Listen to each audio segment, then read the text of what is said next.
Diz-se que um sorriso cura tudo. E é bem verdade. Saímos dos comediantes e fomos em busca de pessoas que trabalhem com a comédia de uma forma diferente, mas também muito necessária. São os nossos Healing Doctors, chamemos-lhe assim.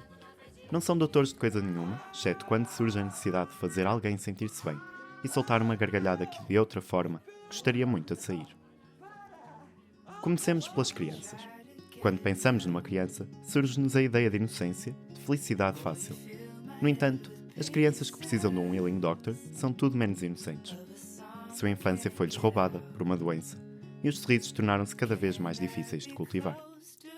É por isso que Margarida Fernandes, ou Francesinha, já vão perceber o porquê, se juntou à Operação Nariz Vermelho.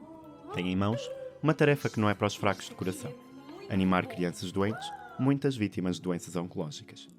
Eu conheci a Operação Nariz Vermelho, especificamente eu já sabia que existiam estes projetos a nível internacional de palhaços em contextos de vulnerabilidade, ou seja, quase uns palhaços, digamos, cuidadores, vamos dizer, ou healing doctors.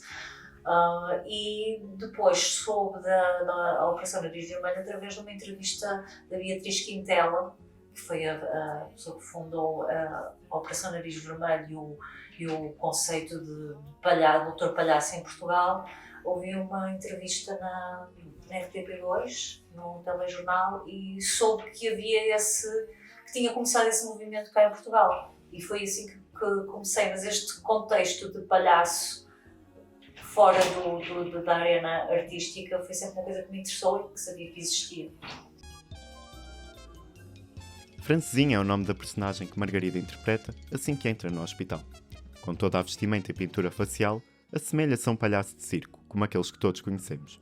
Mas a atriz explica a diferença. A diferença é que este palhaço que entra no hospital, para já ele não é convidado, é disruptivo e é uma arte que humaniza e, nesse sentido, ele é focado para estes encontros, para as crianças, ou seja, há aqui uma arte que é no sentido, que é feita no sentido de humanizar. No entanto, encontramos outro problema: o medo de palhaços.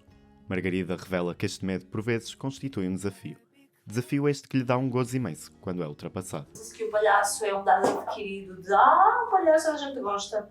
Não, então se forem miúdos até 2, 3 anos, é preciso mesmo muito tato, porque há meninos com 2 anos, ainda agora em Coimbra há um miúdo lá espetacular que até tem uma bata, recebe os doutores, e é incrível, mas muitos miúdos pequeninos, e sobretudo se não estiverem precisam dos pais ao lado, ponto 1, e é preciso mesmo muito cuidar, porque às vezes eles não conseguem verbalizar, ou nunca viram um palhaço, não vão dizer eu tenho medo de palhaços quando nunca viram palhaços. É um trabalho que a satisfaz. Porém, o peso de uma tarefa tão pesada como esta pode levar a uma quase quebra de personagem. Eu diria que o mais difícil muitas vezes é olhar para os adultos e sentirmos que poderia ser identificarmos com os pais. Eu falo como mãe das crianças e às vezes claro que a máscara do nariz nos protege e temos ali trabalhamos sempre em duplas para o que nos suportam muito bem, mas os pais, identificarmos muito com os pais, imaginar que o nosso filho pode estar ali ou percebemos bem aquela sensação, aquele sentimento de às vezes de tristeza e pronto, para mim é realmente os pais e as mães, a mim comovem-me bastante. É uma operação que é feita para as crianças, mas que não esquece os pais, que carregam dores que os mais pequenos ainda não entendem. Para além de se separar da doença, os pais esperam aligeirar o sofrimento dos filhos, algo que é conseguido pelas equipas de palhaços espalhadas pelos hospitais. É claramente uma iniciativa importante e que desmistifica a ideia que temos dos tenebrosos hospitais. É muito importante no sentido de verem os filhos a sorrir e verem o bem-estar das crianças. Também muitas vezes é a primeira vez que muitas das crianças veem um palhaço, mas isso também é uma outra dimensão. Mas acho que é sobretudo eles verem um bem-estar e eles próprios também se rirem.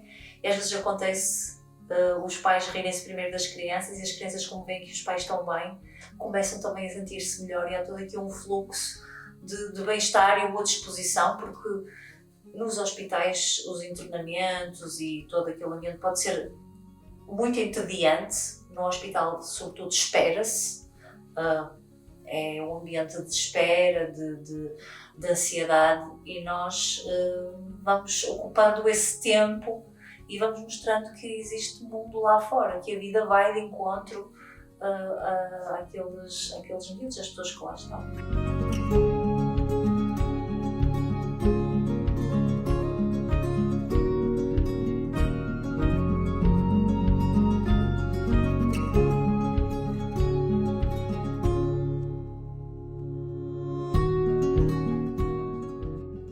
Mudamos de faixa etária, de região e de contexto.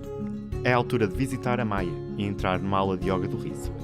Carolina Vilano é quem facilita o riso, segundo palavras da própria. Através de risos simulados, de danças e alguns exercícios, os risos acabam por tomar conta do espaço e contagiar quem está presente. Este é um grupo de maior idade, contudo, a yoga do riso estende-se a várias faixas etárias e contextos sociais. Podem ser escolas, podem ser séniores, em lares, em centros de dia, em universidades sénior, pode ser projetos sociais, como neste caso, em que temos um misto de pessoas diferentes, um público completamente diversificado. Podem ser empresas, as empresas procuram cada vez mais esta dinâmica. Podem ser universidades, podem ser qualquer realidade social que vocês possam imaginar. O yoga do riso é aplicável em qualquer conceito, em qualquer realidade, em qualquer faixa etária. É um conceito ainda recente e que pode causar estranheza a quem o ouve e vê pela primeira vez. Algo dito pelo grupo desta aula é que a yoga do riso primeiro estranha-se e depois entranha-se. O riso é a melhor forma de conhecer o outro e Carolina consegue agilizar este processo, falando e combatendo alguns problemas disfarçados por risos simulados, mas que com o tempo se tornam reais. A pessoa no início acha estranho isso, mas depois, quando começa o grupo a fazer a dinâmica, o contágio é tão forte. Pode não haver uma gargalhada genuína, mas há um sorriso, há um riso, que a pessoa começa a perceber que aquilo realmente funciona.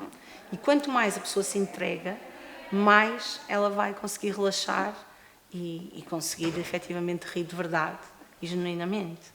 Portanto, às vezes não é sabermos muito sobre a pessoa.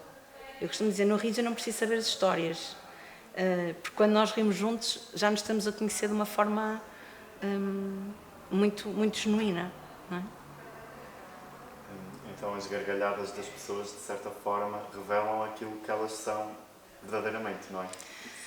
Sim, e às vezes uma gargalhada mais temida, mais, por exemplo, mais silenciosa, mais receosa, revela as crenças que cada um tem, ou as limitações, muitas vezes, ou não.